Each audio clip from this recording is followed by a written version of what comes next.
தாவீது சிக்லாக்கிலே தங்கி இருந்தார். அமலேக்கியன் வந்து சிக்லாக்கிலே இருந்த இவருடைய மனைவிகள், பிள்ளைகள், பொருட்கள் அத்தனை எடுத்துட்டு போயிட்டான். 1 சாமுவேல் 30வது அதிகாரத்தில் இருக்கிறது. தாவீது மிகவும் நெருக்கப்பட்டான் என்று. நெருக்கத்தின் உச்சம் என்ன தெரியுமா?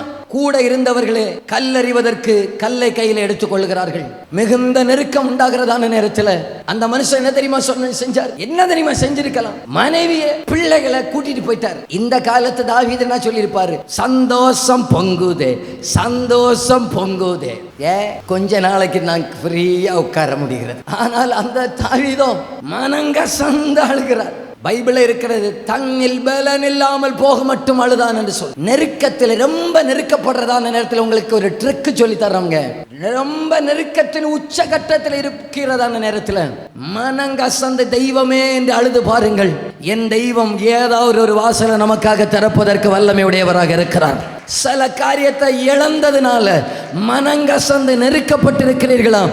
பலன் இல்லாமல் போக மட்டும் அழுது பாருங்கள். இழந்து போனதை திரும்ப தருவதற்கு அவர் வல்லமை உடையவராக இருக்கிறார்.